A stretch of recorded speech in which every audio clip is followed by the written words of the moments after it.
Good evening and welcome. I'm Tracy Tabak and I chair the Social Justice Committee of the Jewish Community Relations Council of Greater Hartford, or JCRC. We're honored to be able to present tonight's panel discussion on talking to kids and teens about hate, along with our co-sponsor, JT Connect. As part of the Jewish Federation of Greater Hartford, the JCRC advocates, educates, collaborates, and mobilizes the Jewish community to ensure a strong and secure Jewish future.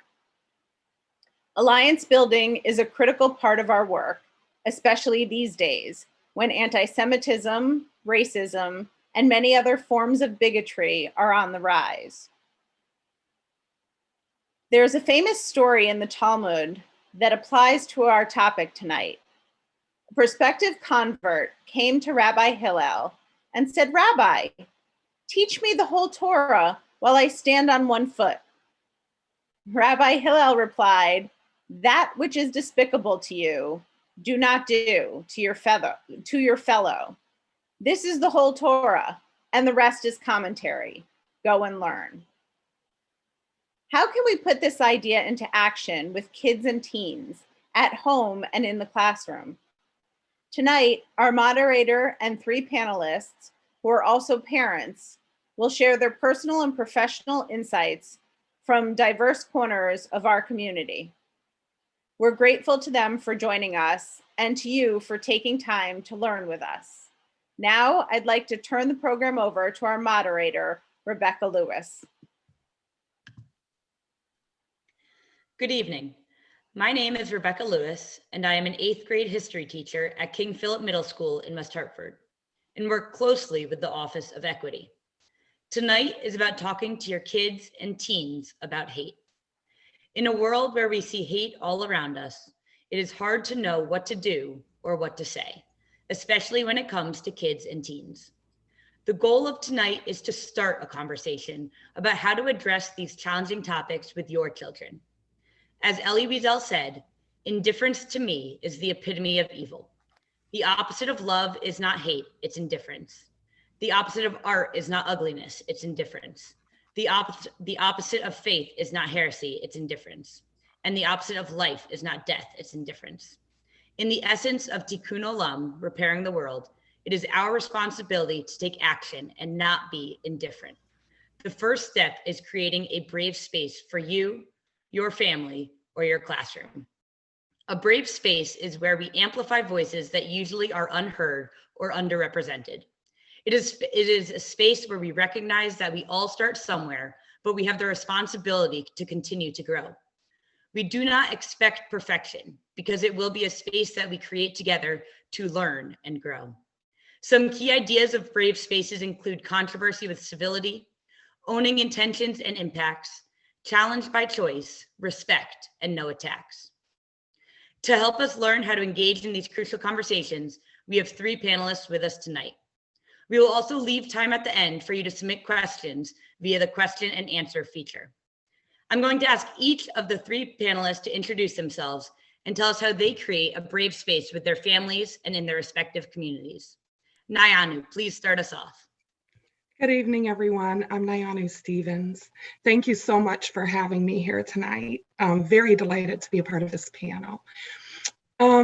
So I hold conversations like this for a living, and I've been doing it for quite some time, now with the National Conference for Community and Justice, but years before that as an academic. So a lot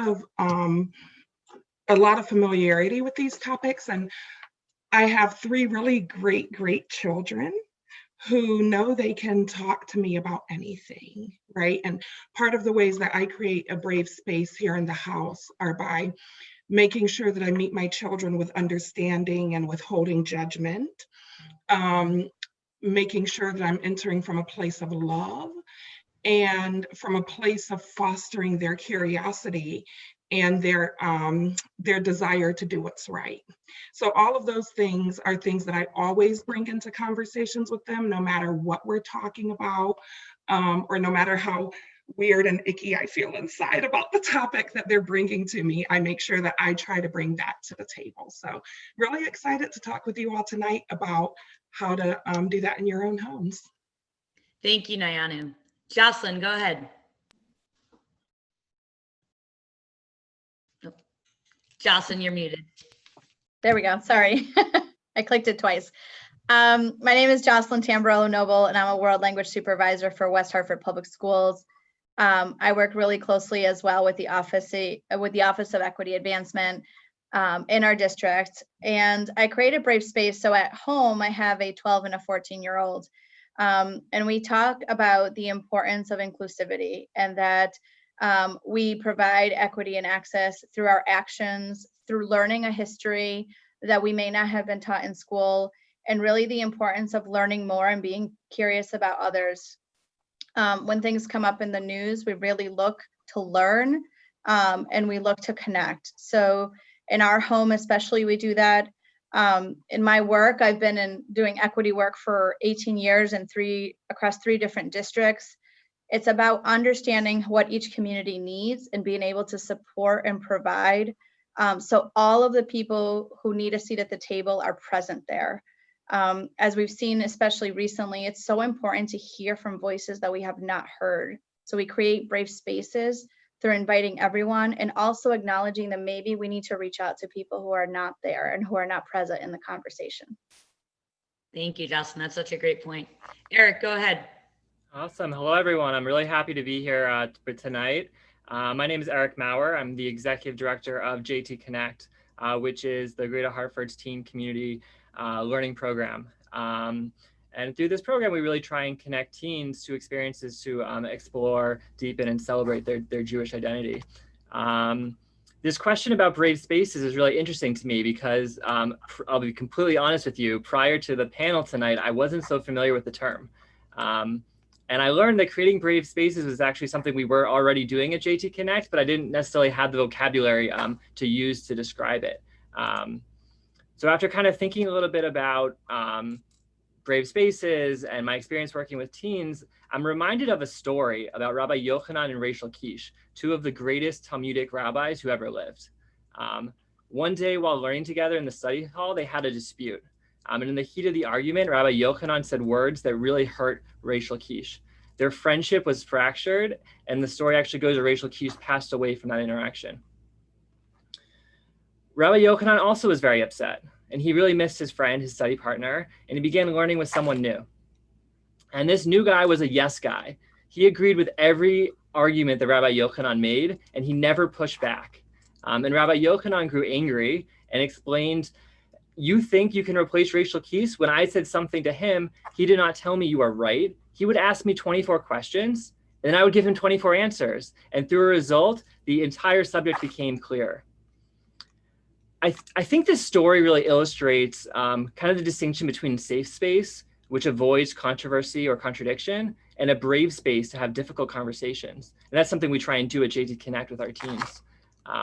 Bravery is necessary because learning involves not merely risk, but the pain of giving up a former condition in favor of a new way of seeing things. So the story of Rachel Kish and Rabbi Yochanan is just one example of literally thousands of stories of conflicts or disagreements. The key, however, is to engage in conflict in a constructive way, one that preserves our relationships with one another. In Hebrew, we call this machloket l'shem shamayim, disagreements for the sake of heaven. We should all be trying to create in our homes, our schools, our communities, the culture of constructive disagreement, and giving our teens and children the tools to be able to engage with one another in these brave spaces. Because as the story of Rachel Kish and Rabbi Yochanan shows us, that when you engage in conflict in a space that encourages bravery, it is such a critical part for uncovering truth. Thank you so much, Eric. And you make a great point about the difference between safe spaces and brave spaces and the need to be willing to take risk. And that's why we encourage a brave space. And so to get a little bit more specific into these brave spaces, because of children of different ages, there are different things that are developmentally appropriate. When we think about ages in the 5 to 8 range, we may speak a little differently than to children who are 9 to 13 or 14 to 18. So we'll start with the 5 to 8 range. And Nayanu, could you just talk a little bit about with our children that are a little bit younger, we're thinking elementary school here, how do you initiate these conversations? So that's a great question, Becca. Thank you for asking. And the first thing I want to say is that you really want to start these conversations before the children are 5 years old. If you're waiting until they're 5, you're starting too late.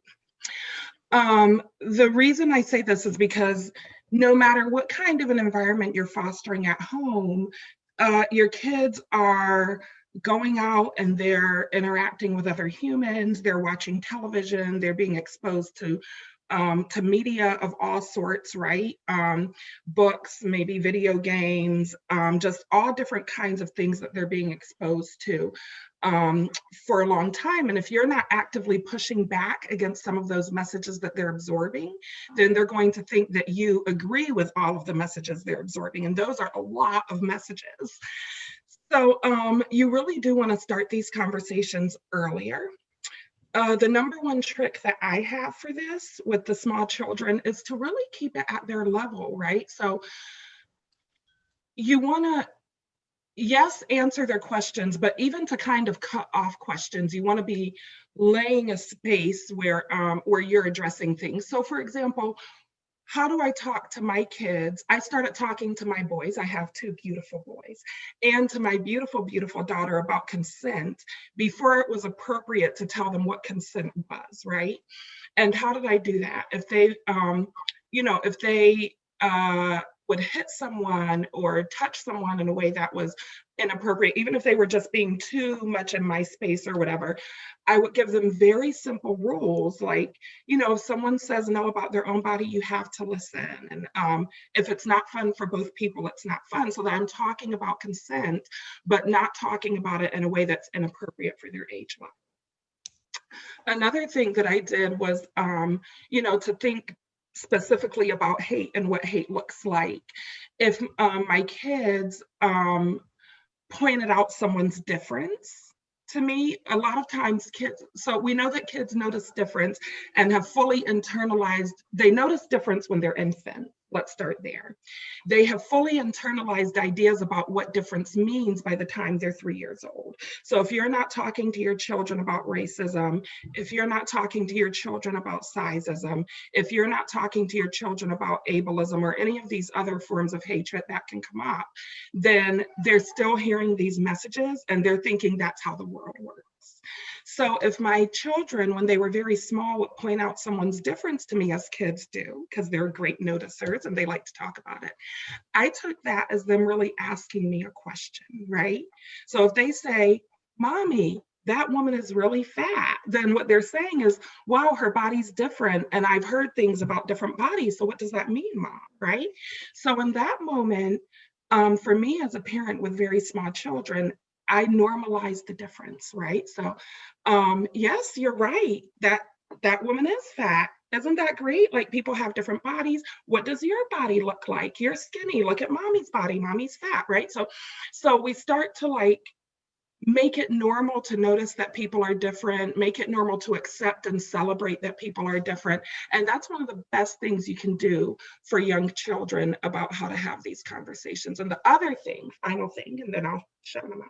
The other thing that you really want to do is really answer the questions that they're asking you, right? So a lot of times when kids come and they ask you a question, about a topic that you're not that familiar with, as parents, we can kind of freeze up, right? And we're like, "Oh, they're asking me this and I don't know," right? And we get all up in our heads that we have to give them all of this information that they're not asking for. So just like if they're 5 and they come to us and ask where babies come from, we're not going to sit down with them in that minute and give them a very explicit walkthrough of the process from start to finish. We'll give them an answer that's really simple, that explains, mommies have a special place in their bodies and babies come out, whatever, right? So that's the same thing with hate. So you really want to make sure that you're doing that, make sure that you're exposing your children to all kinds of things, and that you're always having a conversation with them about the messages that they're receiving that are problematic. So that was a long answer. There was so many great points in that answer, Nyana. Thank you. And really talking to kids at their level. And so when we see it at the elementary school, these are students and children who are very concrete, right? They see something, they observe something, and they tell you. I'm going to go to Jocelyn to talk to us about some of our upper elementary into our middle school students who are starting to move from concrete thinkers and starting to see things in a bit more of an abstract way. And so how do we engage with those children on another level? Thank you. So one piece that we talk about in our house, and this is something that is important, is really about being socially critical. And we use this term in our house. And, I came from a different country where there was a dictatorship and we were not allowed to talk about government. We were not allowed to talk about society. So these conversations, till I came to the US, I did not hear anybody criticize the government. I did not hear open conversations, especially in children. So something that was really important to me as a mother is being able to have my own kids being able to look at society and provide criticisms or feedback about how we continue to be able to have an inclusive environment and a brave space for all. Because I say to my kids all the time that there are different privileges that people have, and it's really important that we acknowledge the privilege that we have. All of us have some kind of privilege, but we also are able to understand how to use that to be able to empower, to be able to provide social criticism, and then to be able to really be advocates and have some social action. There's a lot of power in being in this country and being a woman and being all these different things here. So it's really important that we do that and using our voice in a way that does socially criticize, because the most important thing I've learned in being a parent, especially of teenagers, is that when you don't speak to something, they are looking at it as acceptance. So being able to say, this is not okay, this is not something that should happen, and why do you think this is not okay? These are all really important conversations that we have going forward, and being able to really call out the wrong so that you can talk about how you would be the right in some of this. I love that concept of calling out the wrong, because children really pick up on all of the subtle cues and the things that we don't say as much as the things we do say. And so with that in mind, Eric, can you add on to what Jocelyn was saying in reference more to our teenage group, especially high school age students? Yeah, absolutely. When I was thinking through this question, I was almost thinking of it almost as like a case study question, and thinking about an experience that we had kind of working towards building a brave space, and the successes of it and the challenges associated with it. Following the murder of George Floyd and a lot of the national conversations about racism, we were trying to organize with our teens, like what is the way we want to be having this conversation? We were seeing the stuff that they were posting on social media, and then how can we bring them together? And I think we went in there with a lot of ideas, and we learned a lot through the process of creating that brave space for them and went with them. And I'd say probably one of the biggest takeaways I had was that while adults often, we think we have a lot to teach kids about the world and how it works, we shouldn't assume that we're the resident experts, right?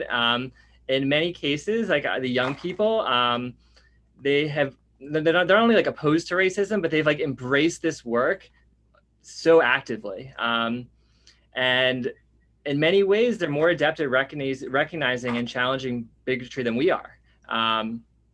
And there's reasons for this, right? The kids are at school. They're more likely to encounter different people who have different, points of view. Social media is such an important piece to it, and being able to have those conversations online. And I think in many ways, one of the things that we learned was, the teenagers have a kind of a keener understanding of what constitutes racism than their predecessors.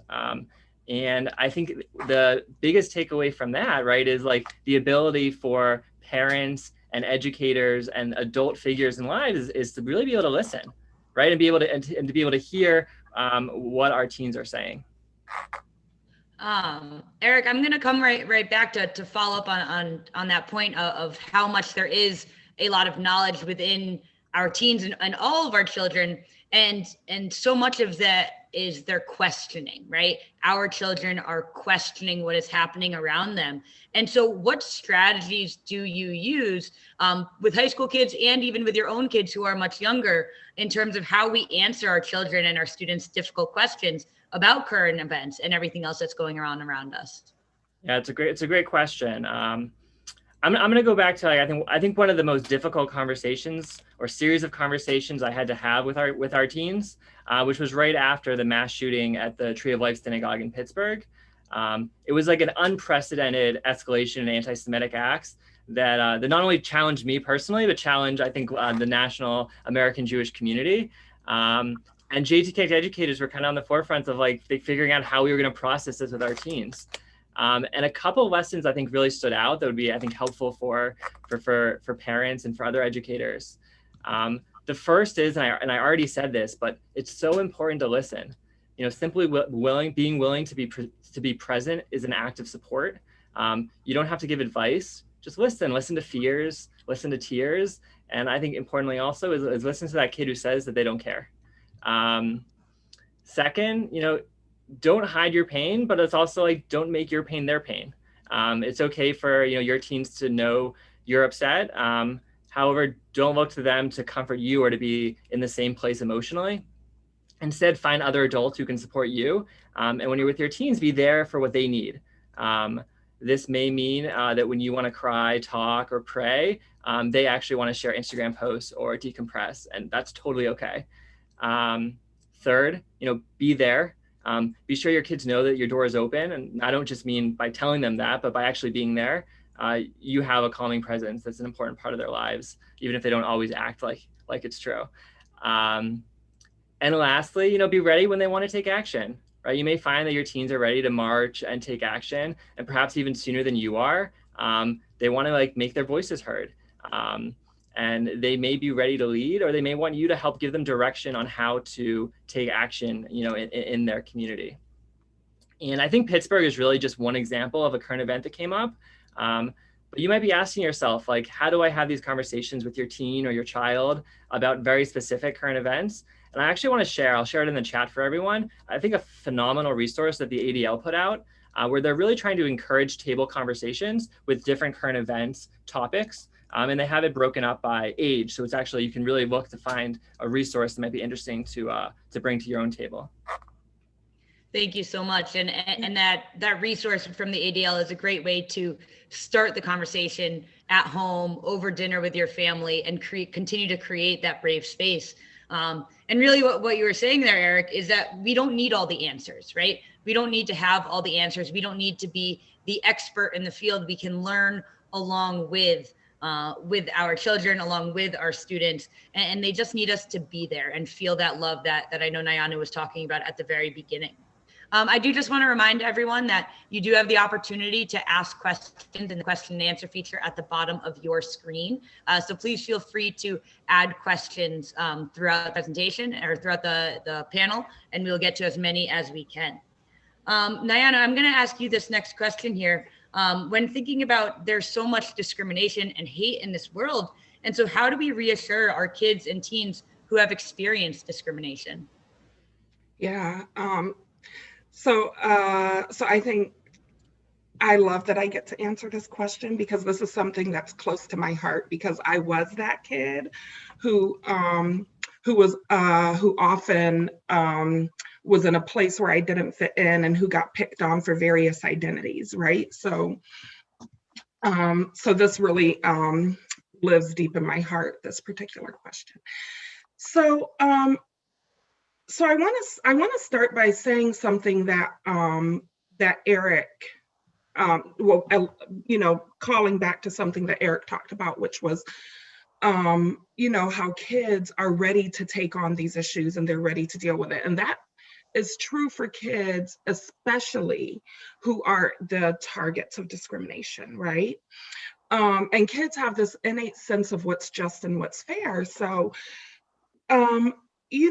if you're, one of the big things you want to do if someone is experiencing discrimination, which they're going to come to you knowing is wrong, knowing is unjust, and knowing is unfair, is the very first thing is make sure they know that you're on their side, right? That is the biggest, most important thing you can do. And when I think about that, I think about ways that we as parents can unconsciously pass on biases that we've absorbed over time, because every human has bias, right? Like, that's a thing, it's the human condition.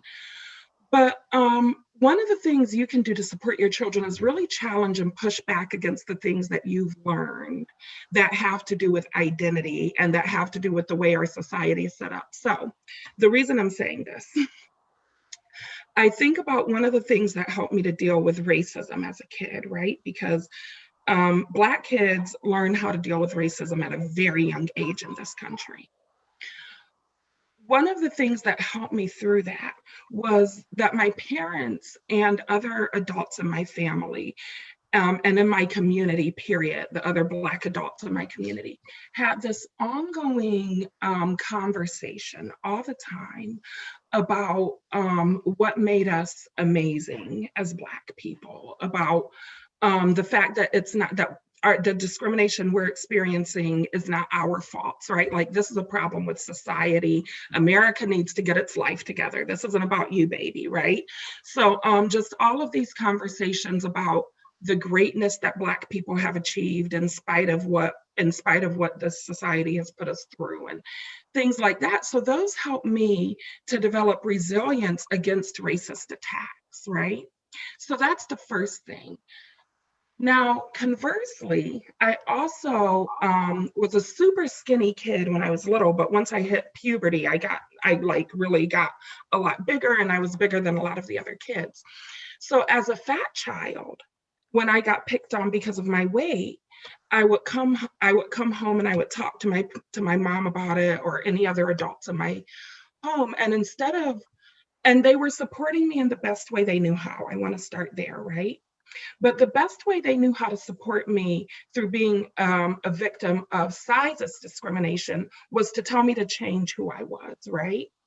So their answer to me being picked on was, "I'm so sorry, that's awful, let's put you on a diet."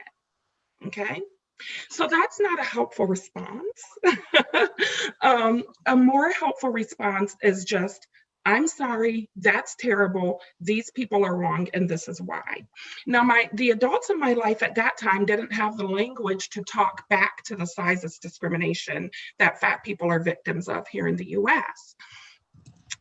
So that made it harder for them to support me in the right way. And this is why it's extremely important for you to be actively challenging your biases, to be actively thinking to yourself, what are my areas of growth? What are things that I don't know that could be impacting the children in my life in a negative way, and I'm not offering them the right support that they need in this moment?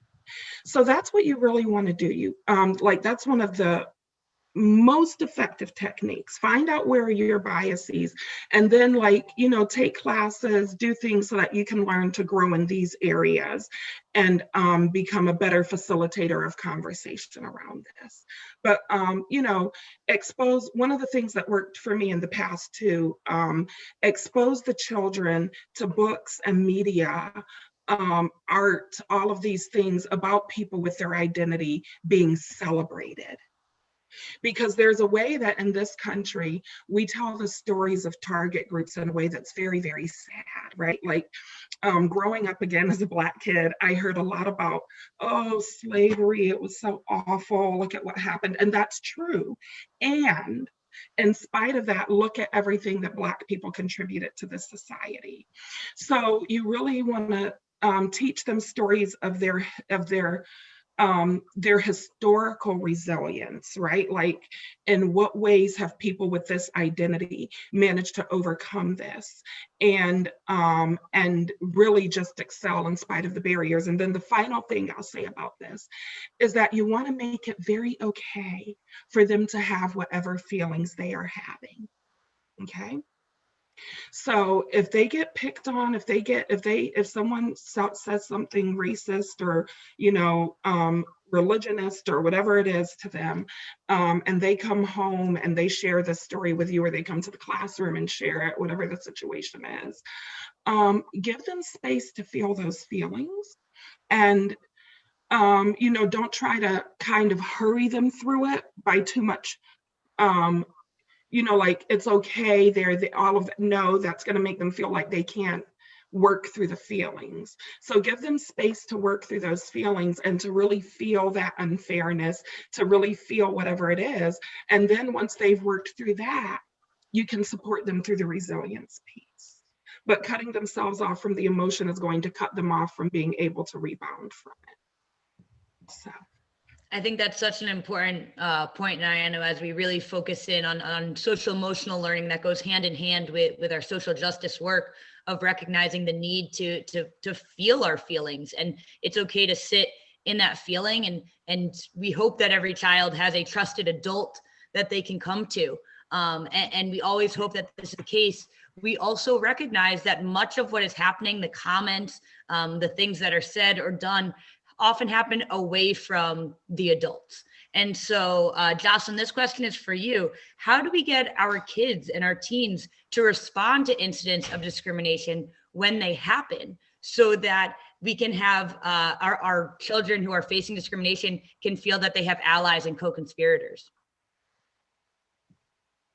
So the first thing is by building community to have community.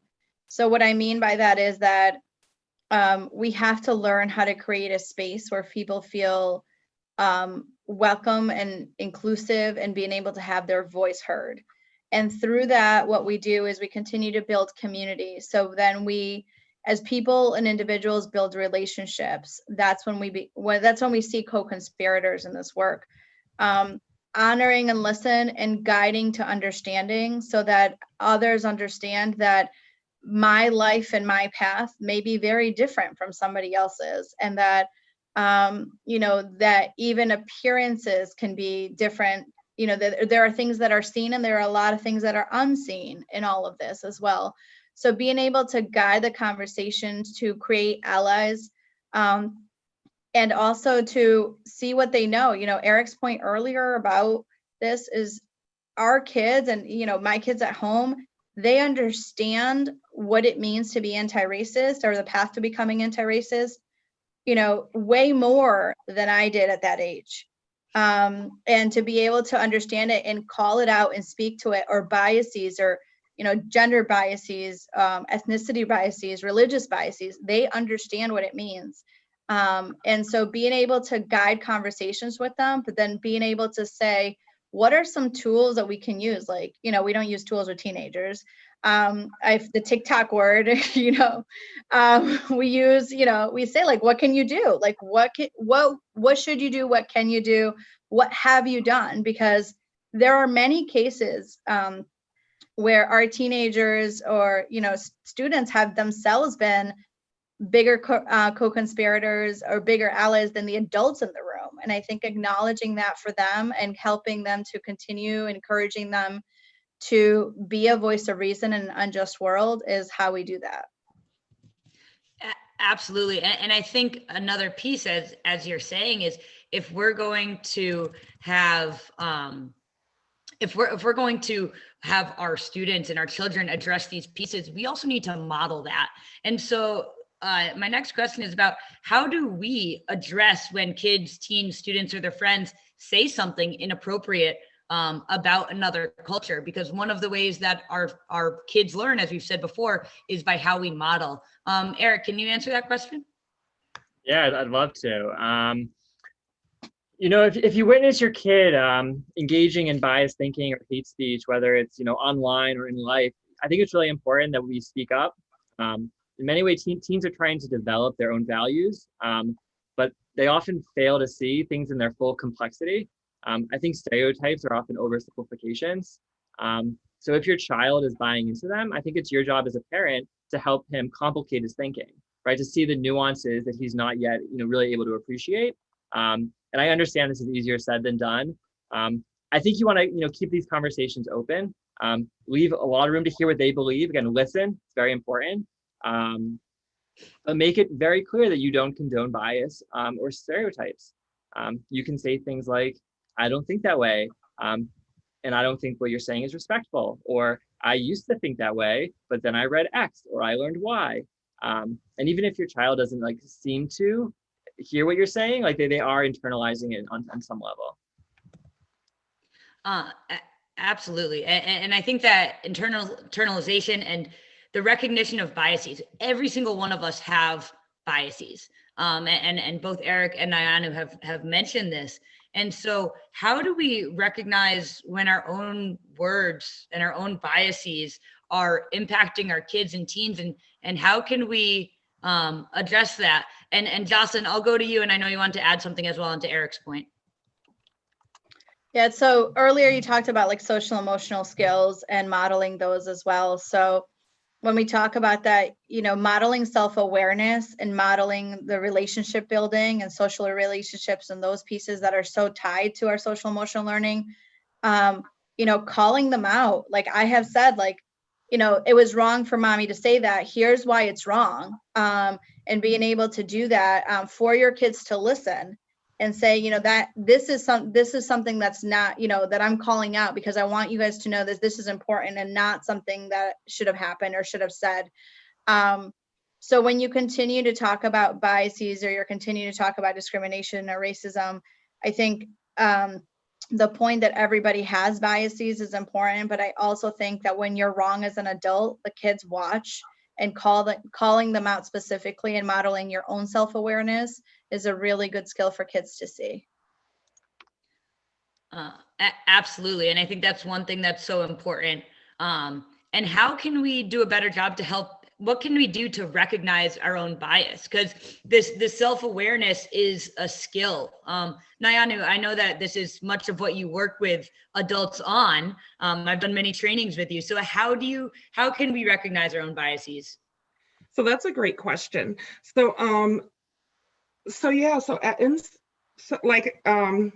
So we work with adults and youth, right, on how to recognize our own biases and how to become more aware. The first thing is education, right? Because you don't know what you don't know. And if that's not an identity that you hold, then chances are you have internalized some wrong thinking about it. If it is an identity that you hold, then chances are you have internalized some wrong thinking about it, okay? Because the interesting thing about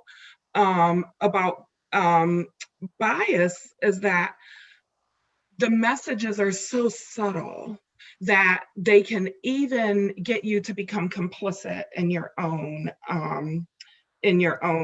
oppression, right? So to answer that question of what can you do to kind of recognize it, because that's the hard part. Education, as I said before, but the other thing you can do is take an implicit bias test. My favorite one is actually free online at Harvard, the IAT. They have all of these different topics, and each topic takes about 10 minutes.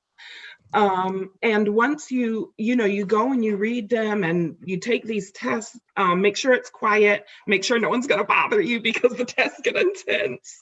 I remember I was taking it like, oh my God. So you really want to have a quiet space that you can use to take the tests in, and you can do them at your leisure. You can do them one at a time, and they'll show you areas that you weren't even aware that you were holding so much bias in. And once you do that, then you know where in particular you should really be targeting your education. Of course, I'm going to give a shout out to me. I run wonderful programs at the National Conference for Community and Justice as the director of programs there. So we have a wide range of things. Come down there and have dialogue in a brave space with us. Look for other places where you can go and you can get more education again for yourselves. I said to steep your kids in learning about celebrating other cultures and difference and things, and steep yourselves in that too. Because the more you do that, then the more you start to become aware, like, wait a minute.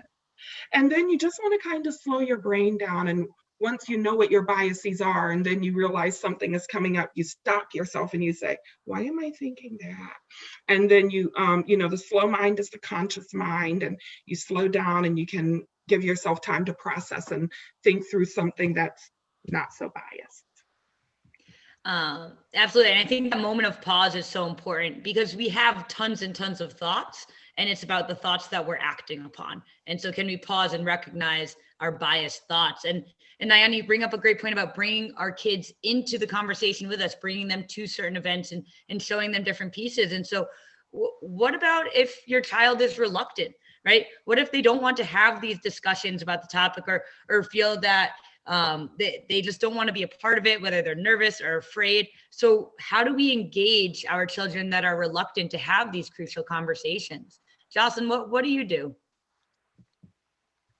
I think the first thing is to continue to build a relationship, with students, if you're working with students, or, if it is your own children at home, to really have a conversation as to certain topics, why something is not interesting to them. As a parent, you can say like, why don't you care about this, right? But teenagers won't respond to that. So it's really about engaging in a conversation in a way that's curious. So I'd like to do this guiding piece with my own kids at home where, I will ask them some questions about something. I'll say, why, tell me a little bit more about why you think that. What have you seen around that makes you think that? And then as things usually come up, there's a lot of kind of question pieces that you can use to be able to guide them in a way to engage in a conversation. Not every teen or child is going to care about everything that you care about. As somebody who's done this work for 18 years, I take it personally. I care about everyone and everything, and when there's injustices, I feel it personally. So they might not understand it to that level. They might not care about everything to that level, but I think we have a responsibility to continue to inform and to continue to engage and talk about how things impact others. And the fact that if a synagogue is destroyed or a man is killed on the street or people are discriminated against, we have a personal responsibility to share that with our children, to talk about why it is unjust and why individuals based on their religion or race, ethnicity or language have been marginalized in this country. So we have that responsibility to continue the conversation and push the dialogue, because our world will not get better until we continue to have more co-conspirators in the work together. Absolutely. And you bring up so many great points. And Eric, I know you want to add to this question as well. And Jocelyn, you bring in some of the history of the why, right? Why is this happening? What is the history of it? And so Eric, feel free to add on to how we address the reluctant child. And also if you want to think about those children who hear about their own history and how, whether that history is slavery or the Holocaust, an event that is related to violence, and how it can make them feel afraid or reluctant to engage in these conversations. How do we address those pieces? Yeah, absolutely. So just starting with this question of, having conversations with a reluctant child, I'm kind of, my first response to this is I think we often default to, we have to talk about it. But I think so much of this work, it's not about talking, right? It's about seeing and doing. And so how can we be, putting our kids in situations, they don't want to sit down and have like a conversation to talk about their feelings with racism or with hatred or things that they're seeing. But you can bring them to synagogue and hear a guest speaker, or you can go and do social justice work, or you can go to a rally. And so I think it's really important, putting your children in situations where they see not only for themselves what's out there, can experience it for themselves, they also see you doing it with them. I think that's really important.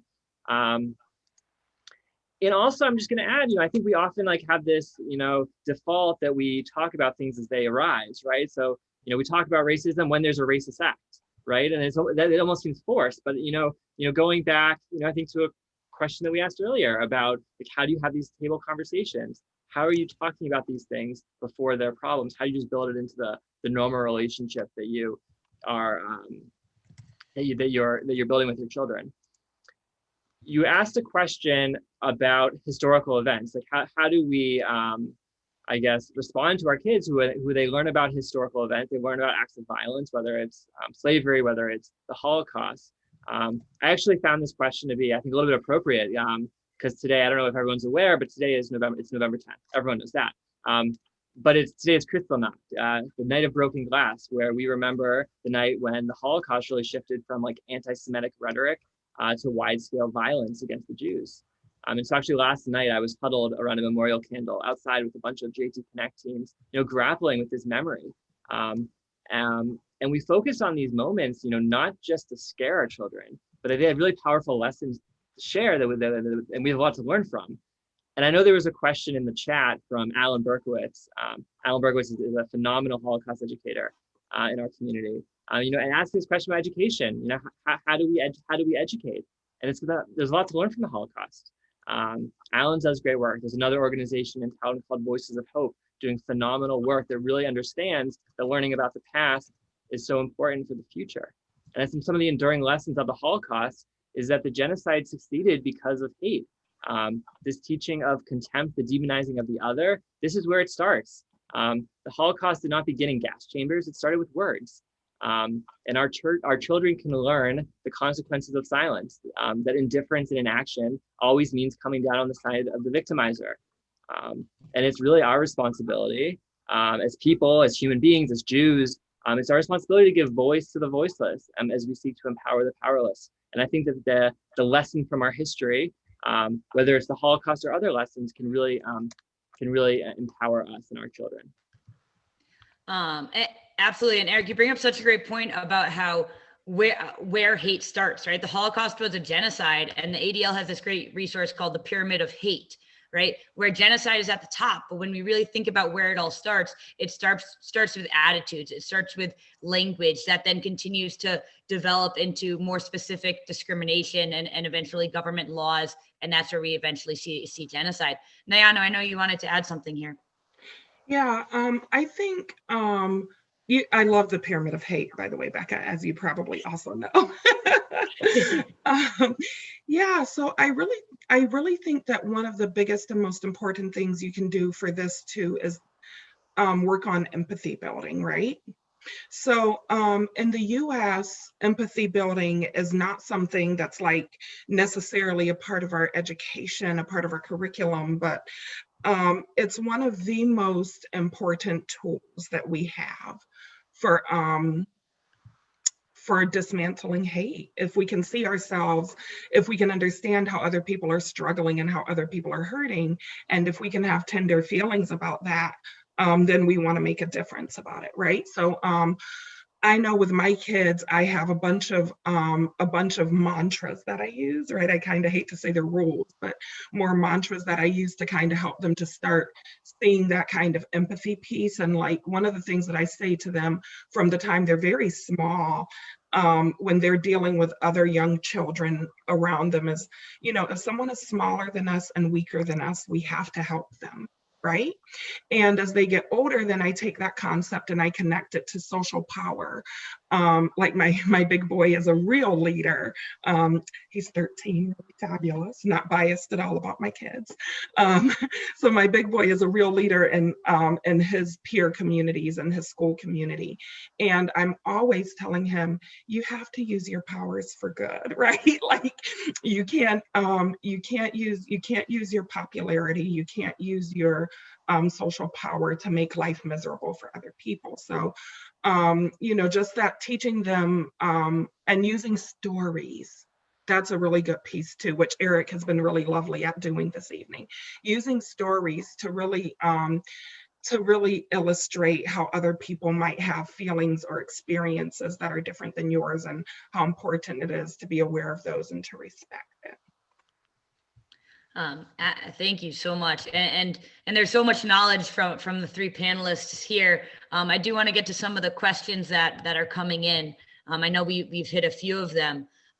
This question is thinking about our extended family, right? So the family that we don't see as often, especially these days, but overall, right, we often joke about, the Thanksgiving dinner table, right? And how you get a lot of different views at your Thanksgiving table more than just your everyday nightly dinner table. And so how do you help your children understand when the extended family has some extremely biased and discriminatory views?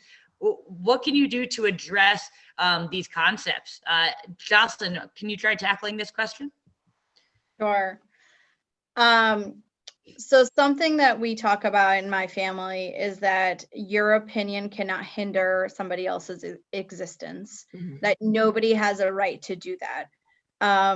That when there is something that is said that is, xenophobic or racist, it's about calling it out. You may not choose to do it while you're cutting the turkey, but there are certainly opportunities to address it. That we talk about the importance of not standing for hate, not standing for racism. This is not standing for discrimination, that we talk about that. Even with extended families, we say adults choose their words, but adults can still be wrong. We respect it. We're not going to confront it at, during Thanksgiving, but it is something that you can address on the side, and your kids watch you do that. They watch you say something, they hear you stand up, they hear you be an advocate. So, while we understand that not everybody has the same opinion as us, we know what the world looks like to be inclusive for all. And we have to, as adults, continue to model that for our children. Can I add something to that? Please. Becca, I also, I love what you were saying, Jocelyn, about modeling, because that's one of the most important things that we can do as parents. And to that, I would add that your kids get to see you draw boundaries, right? Because learning how to draw boundaries is a very important skill that will help your kids, if it's in school, if it's at work, if it's in their personal relationships, romantic, whatever, right? But to know how to tell someone, I won't tolerate that, or no, you're not allowed to do that, or, you have your beliefs, but that's not how we speak in this house, or whatever it is. I think that your children will thank you for you showing them how to have a boundary.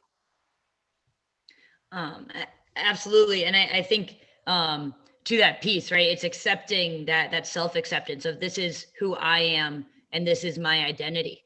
And so to kind of wrap up the night, when you think about each of you have kids and your hope for your children and your hope for the future, what is it that you hope your kids and your children can take away if they were watching tonight? What would be your one big takeaway that you hope that your children could get from learning from how to stand up to hate?